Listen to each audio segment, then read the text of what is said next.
The reality of our courts is the 800-pound gorilla in the room. We got to kill that 800-pound Do gorilla. you think God can take care of that? Judicial reform is one of the things that we're working on this session. We did last session to try to change the composition of our state. Do that, but Supreme do this Court. also. Do that, but do this also. Do this, and then use this as a case.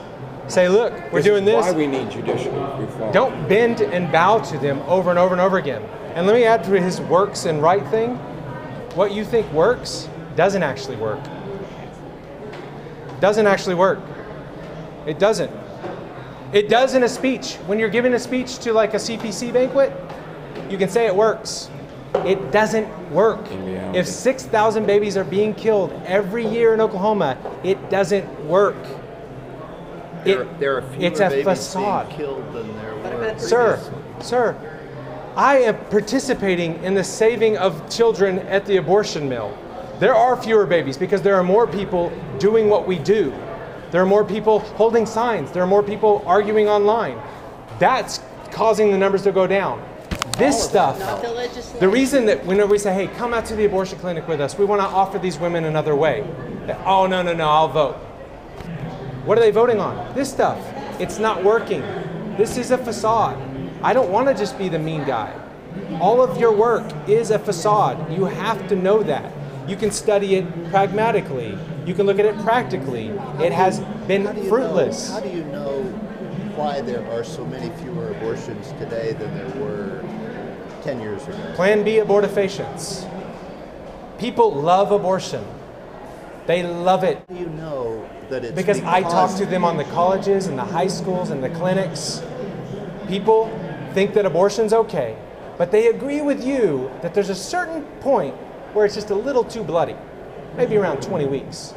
We hear that from the people who are for abortion.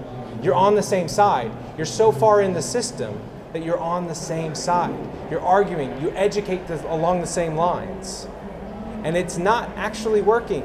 What it works to do is make people feel good. That's why in every prophet, all the major prophets, they say, there are people among you who say peace, peace, when there's no peace. That's why I keep repeating that. There are men who stand up and they say, everything's okay, everything's good. But everything is not good. We're fine. Everything's not good. I'm outnumbered, but we're fine. I just move my hands around a lot when I talk. Yeah. Wow. Okay. We are really.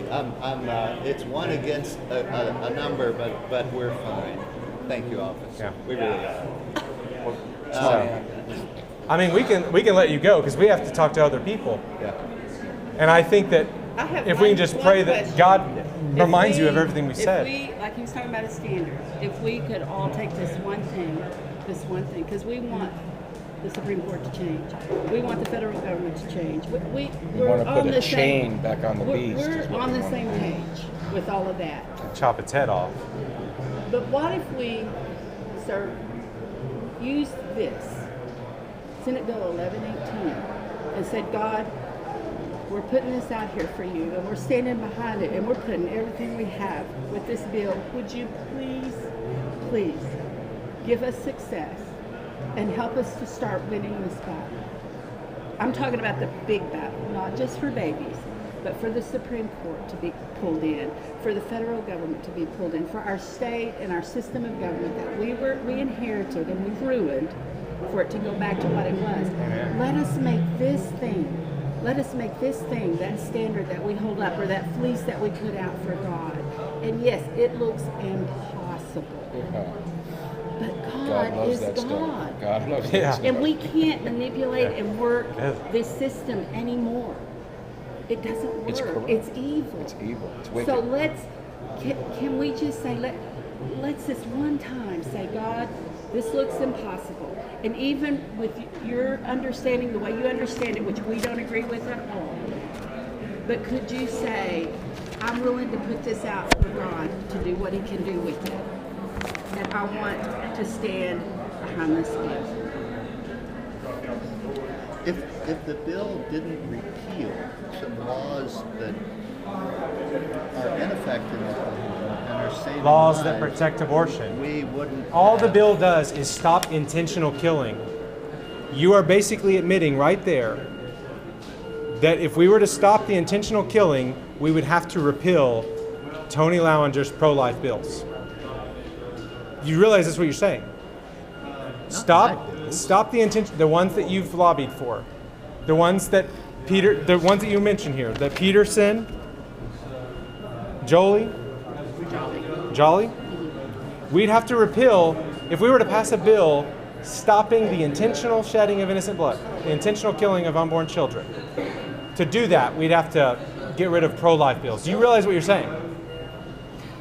You're saying that the pro-life bills are abortion permitting. Are worth preserving.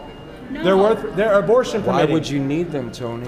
Why would you need them? If it was Because if it the was court out won't strike completely. down. But Yeah, but it doesn't make a difference. It doesn't make a difference. Can we leave this to God? Can we trust God on this one I thing? trust God. This is simple. No, I sure no, don't you're trust the not. Oklahoma Supreme Court. No, that's Well, what you're I'm not saying. supposed to. We're not supposed to. They're awful. Trust So God that's as we what I'm fight saying. them. Let's let God help us. And He can't, Tony. He Let's just can't pray help for us. them. He can't bless us. He can't help us if we're continuing to support legislation that's killing babies. I don't care how tiny they are. We can't ask God's blessing on what we're doing. So what I'm saying is, can we take this bill and say, I'm putting everything I have behind this bill because this bill God will honor because it's stopping shedding innocent blood. We all know the Bible. We know that's what it says. We know that's God. God is God, and He's not going to change. And if we can just get together on this one bill and say, okay, God, let us see what you're going to do with this one bill. Tony, Can you do that? First of all, I want to seriously thank you for your patience and your time. I know this wasn't easy. Yes. To hear what we have to say, but you have, I see in you some character, Tony, that I respect. I really do. Well, we've sowed a lot into you. We've shared a lot of our concerns. All I want to do right now, Tony, if you would allow us, I just want to pray. Sure. I just want to pray. Yeah. That'd be Okay. great. Yeah. And please, because this is not, we're not purposely trying to beat you up. No. No. We really no, not. no. Okay, we really don't. Okay, but you are an influential man. You are. And God has given you that position. Okay, but right now we need some Daniels. We need some Daniels right now. Okay, that would be willing to even go to that lion's den. All right, it's just this time, Tony. This is just where we're at. Rusty, one thing I want you to understand, and Russell and Mrs. Silk, I'm not in this either by myself or for myself. I'm not an attorney. I get wonderful legal help and legal advice that I have for 43 years from pro-life attorneys that have spent decades working in this field. And Decades.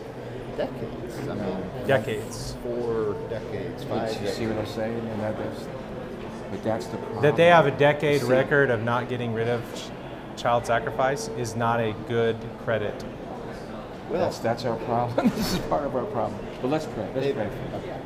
The voice is strong as thunder will be heard across the land, calling to the magistrates to save our neighbor man, who wearing robes as black as sin have stained our soil red. The voice as strong as thunder will be felt across the land.